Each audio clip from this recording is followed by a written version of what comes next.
또 중국의 끈앞풀인 황구시보가 문제입니다. 지난해 중국의 김치 제조법이 국제표준화기구 표준에 맞춰 제정되었다면서 김치 종주국인 한국이 굴욕을 당했으며 한국 매체들이 분노하고 있다는 보도를 전해 논란을 일으킨 사건이 있었습니다. 그러나 유엔 국제식량농업기구 산하 국제식품규격위원회는 지난 2001년 이미 한국의 김치를 국제표준으로 인정한 것으로 확인되었습니다. 황구시보가 국제표준화기구 표준인가를 받았다는 김치는 한국의 김치와는 완전히 다른 식품인 파오차이였습니다. 당시 논란이 불거지자 외신들도 해당 사건을 보도했는데요.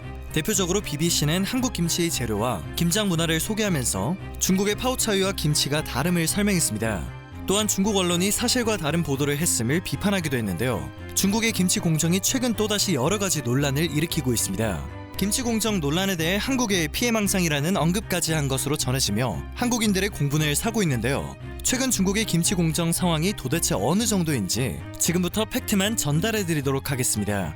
지난 9일 잠잠해지나 싶었던 중국의 김치 공정에 또다시 불이 붙었습니다. 구독자 1,400만 명을 보유한 중국 유명 유튜버 리즈치가 자신의 유튜브 채널에 김장을 담그는 영상을 올리며 중국 전통 요리, 중국 음식 등의 해시태그를 달며 논란을 일으킨 것입니다. 구독자가 1,400만 명에 이르는 만큼 해당 영상은 공개 하루 만에 약 170만 회의 조회수를 기록했습니다. 리즈치는 영상 속에 직접 배추를 수확한 뒤 소금에 절이고 고춧가루 양념에 버무려 김치를 만드는 모습을 담았는데요. 해당 과정은 한국의 김장 방식과 완전히 일치했습니다.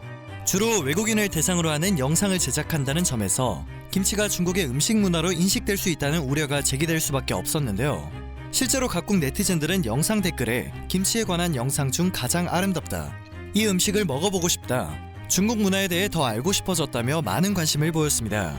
인터넷을 통해 해당 소식이 빠르게 공유되었고 공분한 한국인들은 댓글에 김치는 중국이 아니라 한국의 전통 음식이다, 중국의 한국의 문화를 훔치려 하고 있다, 동영상 올린다고 김치가 중국 것이 되냐 등의 의견을 남기며 분노했는데요.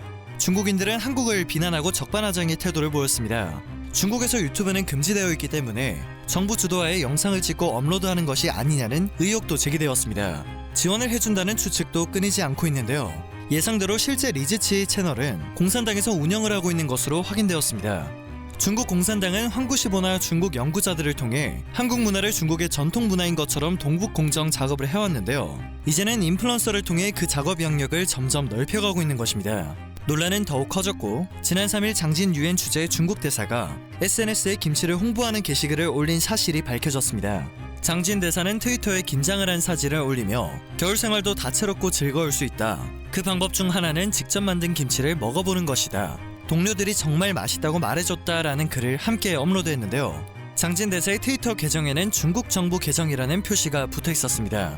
김치를 중국 음식이라고 주장하는 내용은 없었지만 중국을 홍보하는 창구로 쓰인 장진 대사의 트위터에 느닷없이 김치가 올라온 것은 중국의 김치 공정이 본격화되는 것이 아니냐는 우려를 낳을 수밖에 없었습니다.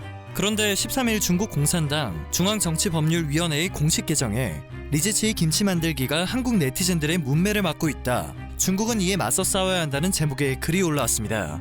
해당 글의 정법인은 한국이 김치도 한국 것이고 곶감도 한국 것이고 단호도 한국 것이라고 주장한다며 결국 사사건건 따지는 것은 스스로에 대한 불신으로 생긴 불안감 때문이라고 설명했습니다. 이어 자신감이 없으면 의심이 많아지고 갖가지 피해망상이 생기는 것이라며 한국을 비하했습니다. 또 김치는 중국 5천년의 찬란한 문화 중 구우일모에 불과하다고 표현하기도 했는데요. 구우일모는 9마리 소 가운데서 뽑은 털처럼 대단히 하찮은 것이라고 해석할 수 있습니다. 정리를 해보면 김치는 중국의 5천년 문화의 털끝에 불과한데 한국은 피해망상을 바탕으로 김치를 한국 것이라고 주장하고 있다는 어처구니 없는 내용입니다. 말도 안 되는 무례한 고집을 부리는 중국의 모습에 국내 네티즌들은 김치찌개와 김치볶음밥, 김치전으로 한 상 차릴 수 있냐, 김치 냉장고 보여주면 뭔지도 모를 사람들이다, 쟤네는 김치가 배추김치만 있는 줄 안다, 코로나 원산지 표시나 똑바로 해라 와 같은 반응을 보이고 있습니다. 일본에 이어 중국까지 지긋지긋하다는 생각이 드는데요. 단순히 화를 내거나 무시할 문제가 아니라는 의견이 많습니다. 앞서 잠깐 언급했던 것처럼 중국의 이러한 행동은 2002년부터 논란이 된 동북공정의 연장선상으로 풀이되고 있기 때문인데요.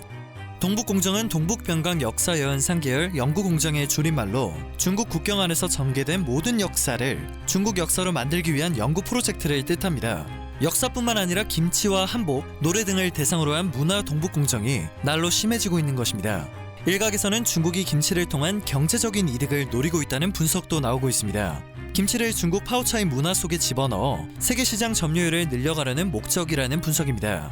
내세울 만한 문화가 없으니 자꾸 다른 나라의 문화를 훔치려는 것일까 하는 생각도 해봤는데요. 내세울 만한 문화가 있었더라도 그것들을 직접 불태운 나라가 바로 중국입니다.